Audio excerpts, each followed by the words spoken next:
بسم اللہ الرحمن الرحیم۔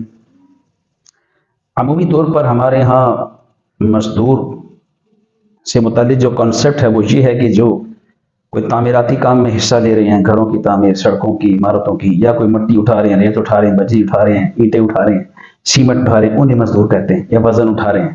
اور انہی کے ساتھ جو ان سے ذرا سینئر ہیں ان کو ہم مستری اور کاریگر وغیرہ کہتے ہیں۔ جبکہ اس کی جو لغوی اور اصطلاحی جو اس کی تعریفات ہے وہ یوں ہے کہ مزدوری یعنی جس کام کی طے شدہ اجرت ہو اور اجرت میں وہ کام کیا جائے تو مزدوری ہے۔ ٹھیک ہے، آپ نے کوئی کام مجھے بولا، آپ نے کہا جی یہ کام 1 گھنٹے کا، آپ اس کا کتنا لیں گے؟ تو بتایا جی مثال 100 روپے لیں گے۔ اب وہ جو 100 روپے وہ مزدوری ہوگی اور وہ کام کرنے والا مزدور ہو گیا۔ اسی کو عربی زبان میں کسب بھی کہتے ہیں۔ دین اسلام نے زندگی کے ہر شعبے کی طرح اس شعبے کے اندر بھی مزدوروں کے حوالے سے بڑی واضح تعلیمات موجود ہیں۔ ٹھیک ہے، مزدوروں، ملازموں، اجیروں کے حوالے سے اور ہر طبقہ زندگی سے تعلق رکھنے والے افراد کی طرح مزدوروں کو بھی اسلام نے بھرپور حقوق دیے ہیں، اور باقاعدہ ان کی حقوق سے متعلق ان کی محنت مزدوری کا بدلہ، ان سے کام ان کی طاقت کے مطابق لینا، ان سے نرمی، شفقت، انسانی ہمدردی، یہ سب کرنے کے لیے باقاعدہ ترغیبات موجود ہیں۔ حدیث پاک میں سرکار دو عالم صلی اللہ تعالی علیہ وآلہ وسلم نے مزدوروں سے حسن سلوک کرنے کا باقاعدہ جس میں ترغیب ارشاد فرمائی ہے۔ اور حدیث پاک کا مضمون ایسا ہے کہ جو ماتحت ہیں، غلام ہیں، اجیر ہیں، ان کو اتنے زیادہ کاموں کا مکلف نہ بنائیں کہ جو ان کی جان سے بڑھ کر ہوں۔ اگر ایسا کر رہے ہیں تو پھر ان کی معاونت کریں۔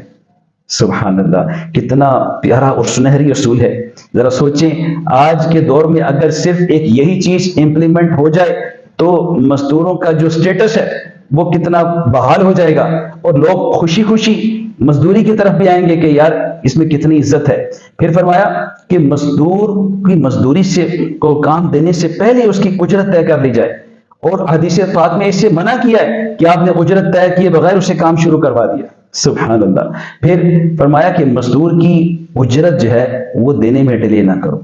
اکثر آج کل ایسا ہوتا ہے کہ آپ نے مزدور کو کام دے دیا، اس نے بھی کام، بیچارہ غریب تھا، اس کو کام کی حاجت تھی، اس نے کام لے لیا، کام شروع ہو گیا، اور جب کام ختم ہوا تو پتہ چلا کہ جناب اس کام کی مزدوری تو مثال اتنی بنتی تھی 1000 روپے، آپ نے اس کو 500 روپے دیے۔ اب آپس میں جھگڑا شروع ہو گیا۔ تو اس بات سے منع فرمایا گیا ہے۔ ایک حدیث پاک میں آپ کی سماعت کی نظر کرتا ہوں، آپ اس کو سنیے اور لرزیے کہ کتنا سخت وبال ہے مزدور کی مزدوری کو دبانا۔ سنیے، کریم رؤوف الرحیم نبی صلی اللہ تعالی علیہ وسلم کا فرمان عالی شان ہے کہ اللہ فرماتا ہے کہ میں بروز قیامت 3 افراد کے مقابل ہوں گا۔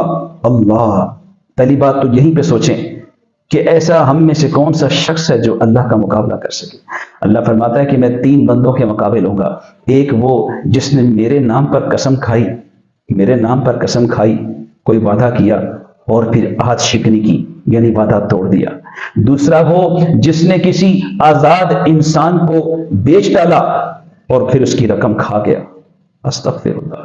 اور تیسرا وہ کہ جس نے کسی مزدور سے مزدوری تو کروا لی لیکن اس کی مزدوری ادا نہ کی، استغفر اللہ، استغفر اللہ۔ سامعین محترم، میرے حاضرین محترم، کیا سنہرے اصول ہیں اسلام کے۔ آج لیبر ڈے، یوم مزدور منایا جا رہا ہے۔ اس حوالے سے جو میں نے صرف یہ چھوٹی چھوٹی 3 احادیث طیبات کی گزارشات کی ہیں، اگر ہم صرف اسی کو اپنے معاشرے میں، اپنے حلقہ احباب میں امپلیمنٹ کر لیں، اس کو لاگو کر لیں، تو سوچئے کہ ثواب تو اپنی جگہ، مزدور کی عزت کتنی بحال ہوگی، معاشرے میں کتنی بہتری آ جائے گی۔ تو اس پیغام کو پھیلائیے اور مزدوروں کو بھی ان کے حقوق ادا کیجیے۔ اللہ پاک ہمیں تمام معاشرے کے حقوق ادا کرنے کی توفیق عطا فرمائے۔